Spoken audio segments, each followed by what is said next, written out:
If you enjoy this content, please remember to like, comment, subscribe, and share with someone who might enjoy this too. Happy New Year, my lovely listeners. When I was a young woman, barely out of girlhood, I had not been as wise and self-assured as I am now. War, marriage, and the progress of time has put distance between me and that wisp of a girl I had once been. Some yearn for the days of youth and beauty. I, on the other hand, never wished to relive those days.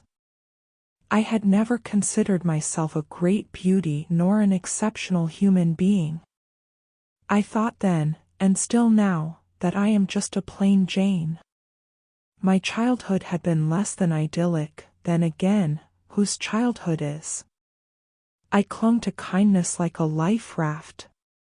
Whether it is the season for reflecting, or the anniversary of when my life changed forever, I always find myself thinking of the boy with the sapphire eyes. I had left home when I was 18, not knowing where life would take me, but I was hopeful.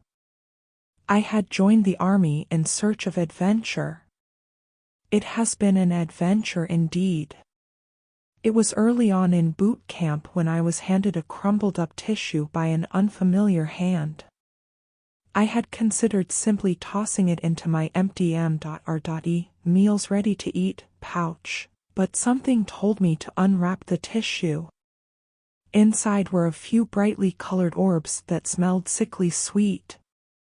It was a handful of Skittles, contraband, which I quickly tossed back.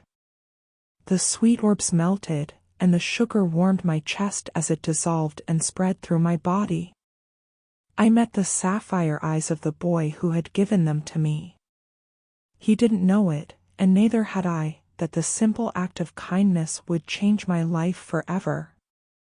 The boy with the sapphire eyes was a handsome young man. Like me, he was barely out of boyhood. He had light brown hair, a masculine angular face, and a body built for the grueling life of a soldier. He was fast, strong, and kind. He had an infectious laugh and a spirit that could not be dampened by the long, arduous days. He was the kind of boy who stood out among others because he was outwardly beautiful. He has stayed with me all these years because he was kind. The best gift he ever gave me was a photo of himself, a token to remember him by, with a note written on the back. "You are a wonderful girl, and I will miss you dearly.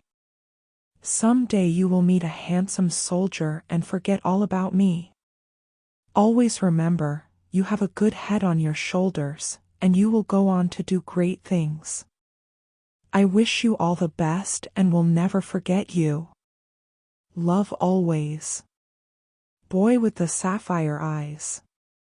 Aren't we peculiar creatures, us humans? With time our memory waxes and wanes. Our memory seems so arbitrary, we remember and forget the most random things. Yet this memory has clung to me through the ups and downs, the bright days and the gloomy days too. In many ways I am still that young woman clinging to what little kindness I received, though my life looks nothing like it did when I was a girl. I am still driven by a need to belong, for an ounce of genuine kindness, and I still have the capacity to love those that have won my heart. Every holiday season I still find myself thinking of the boy with the sapphire eyes and dream up a grand life for him. I imagine he is happy and settled, doing something that he loves. Most often I dream that he has his own vintage car restoration business, though he probably no longer tinkers with vintage cars. I imagine he has no needs and wants, that he is living with no regrets because he has taken life by the horn. We have not kept in touch, nor do I pry into his life in any way. We had been mere children then and are probably unrecognizable to one another now. On this day, I will spare a few moments to remember the boy with the sapphire eyes.